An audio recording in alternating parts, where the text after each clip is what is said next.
어떻게 생각하세요? 이제는 손흥민과 케인이 올 시즌 처음으로 프리미어리그 합작골을 만들어낼 수 있을까요?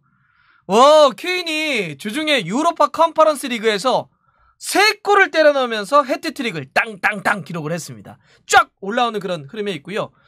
손흥민 선수가 케인의 3골 중에 1골을 도우면서 1어시. 이러면 손흥민과 케인이 올 시즌 공식 경기에서 처음으로 합작골을 만들어낸 겁니다. 예. 하지만 이 경기는 프리미어리그 경기가 아니었잖아요. 유로파 컨퍼런스 리그였는데 이제 주말에 아스톤빌라와 또 중요한 프리미어리그 경기를 하게 되는데 케인이 이렇게 올라와 있고 자신감도 있고 해트트릭 했으니까 확 몰아친다면 또 손흥민 선수도 지금 프리미어리그에서 3골을 넣고 있는데 두 선수가 이렇게 해서 딱 정점에서 딱 만난다면 그래 이제는 실제로 뭐 손흥민과 케인의 이 합작골은 프리미어리그 역사적인 어떤 수치를 기록하고 있잖아요. 그래 이제 프리미어리그에서도 올 시즌 이어질 때가 됐어. 이렇게 이제 기대하시는 분들이 많이 계십니다. 근데 일단 조금 이렇게 눌러야 될 것 같아요. 약간 이 들뜬 마음을.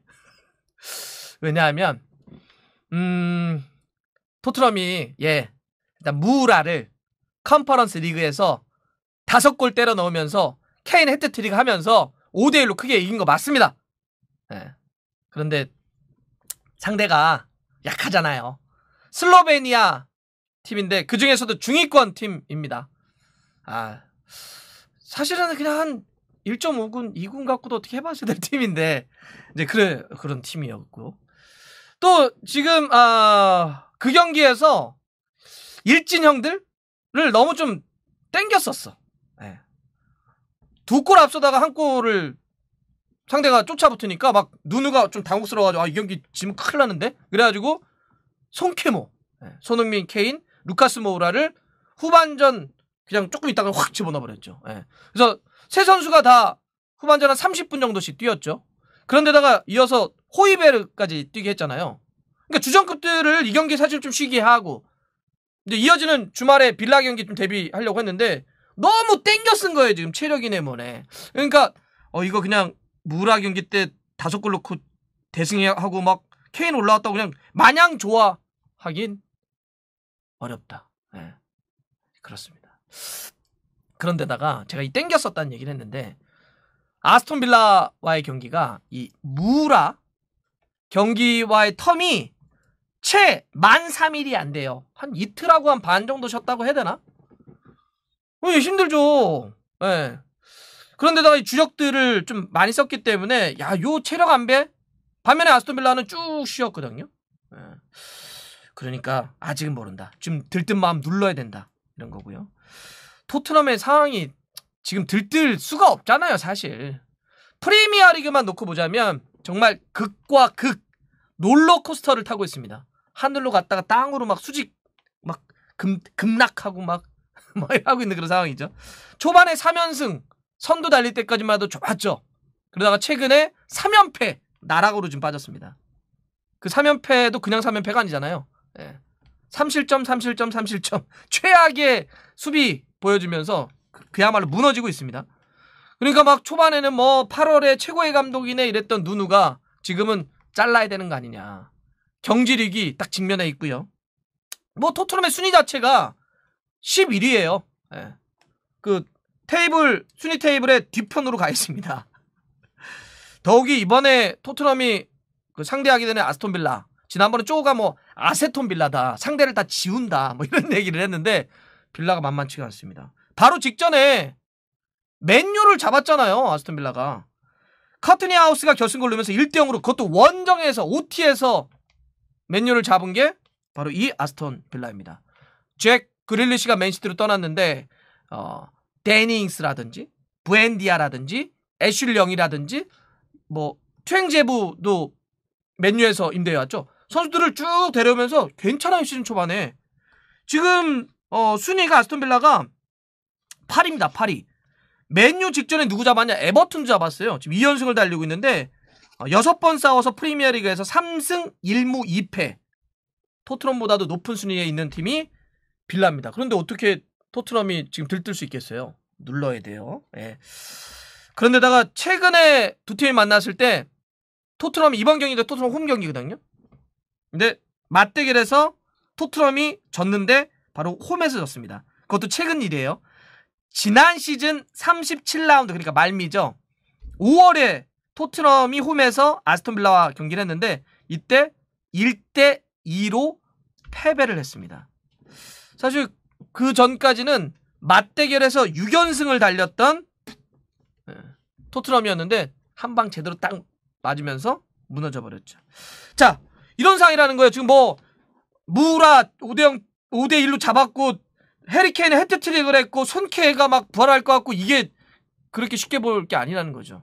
자, 이런 계속 토트넘은 집중과 집중을 좀 해야 되는데 그런 의미에서 이번 경기를 좀 지켜볼 수 있는 관전 포인트는 토트넘 중심으로 놓고 보자면 크게 4가지가 있습니다. 첫 번째는 해리케인의 포지셔닝을 첫 번째 관전 포인트로 좀 짚어볼 만한데요.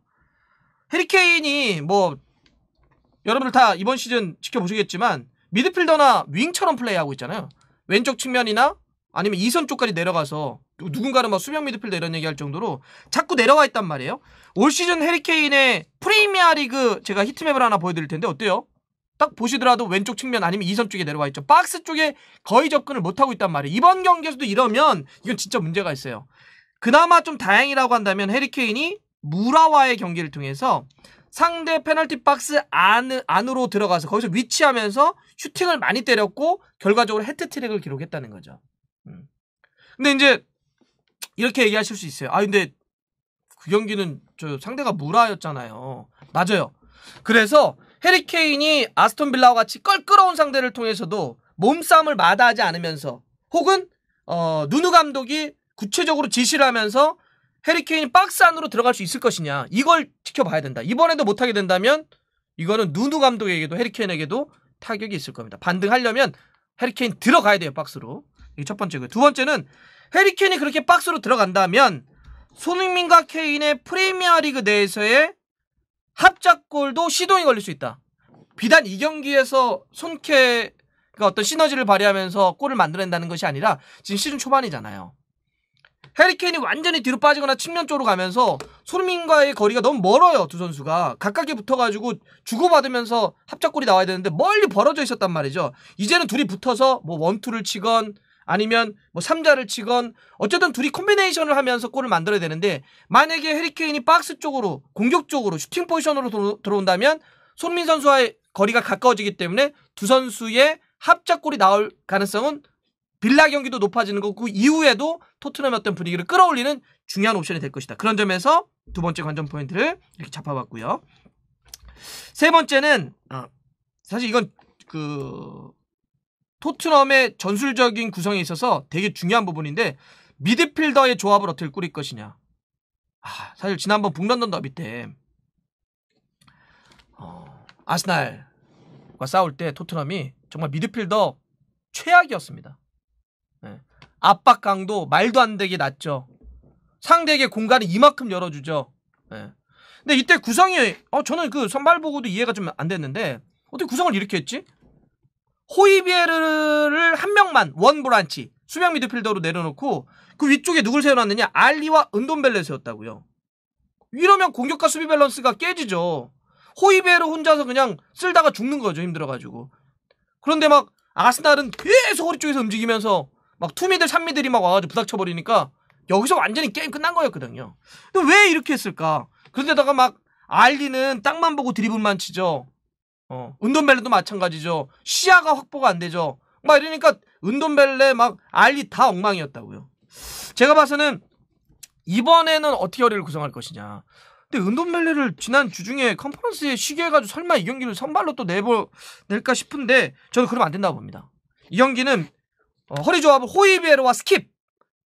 북런던 더비 때는 스킵을 선발해서 넣지 않고 교체로 투입했는데 호이비에르와 스킵을 투볼란치 개념으로 넣어야 된다. 예.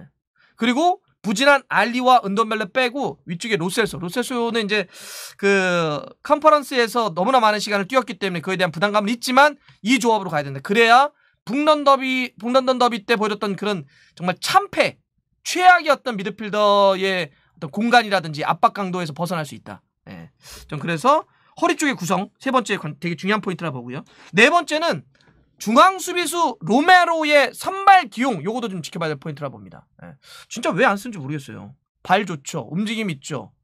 썬더라인이 갖고 있지 않은 걸 갖고 있는 선수인데 지금 프리미어리그에서 누누 감독이 로메로를 한 번 선발, 한 번 교체로만 뛰고 있거든요.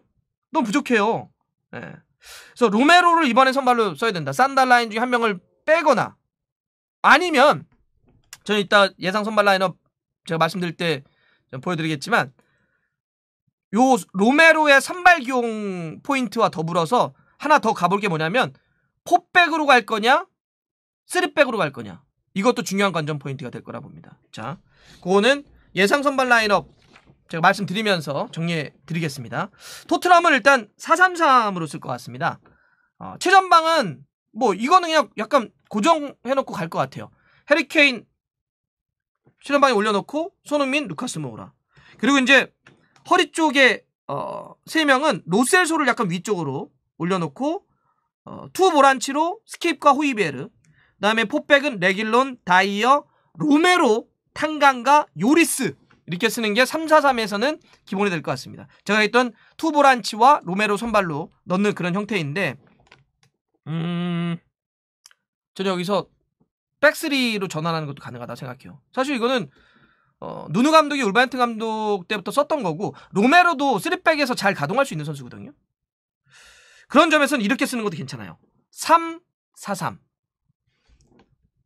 3백을 다이어, 로메로, 산체스 썬더라인에 로메로를 집어넣자는 거예요. 수비 불안하니까 센터백 3명으로 해놓고 윙백으로 레길론과 탄강가 2명으로 스킵과 호이베르 세워놓는 거고 위쪽에 3톱을 손흥민, 케인, 루카스 모우라. 로셀소는 지난번 풀타임 뛰었으니까 한 다음에 요런 3-4-3으로 충분히 가능합니다. 네. 근데 이거는 이제 저런 거 걸리겠죠.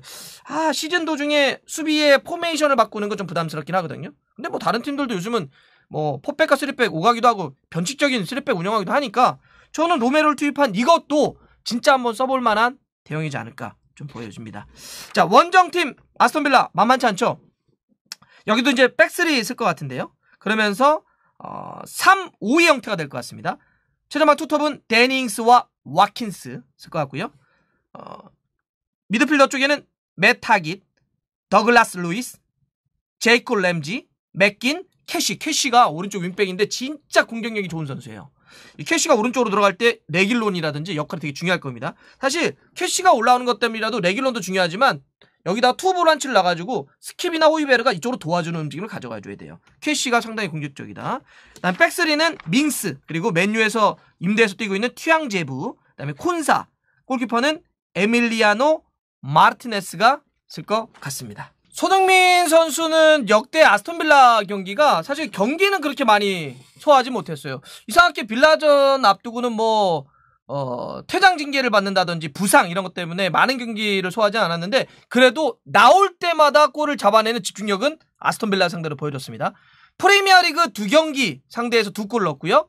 FA컵 1경기 뛰면서 또 1골 넣었습니다. 총 빌라를 상대로 해서 3경기에서 3골을 넣고 있는 손흥민 선수인데 이런 집중력이 이번 주말에도 손흥민 선수가 보여줄 수 있을지, 그러면서 위기에 빠진 누누 감독과 토트넘을 쫙 끌어올릴 수 있을지, 그리고 이거 경기 끝나면 이제 또 A매치 월드컵 아시아 지역 예선 치르느라 또 와야 되거든요.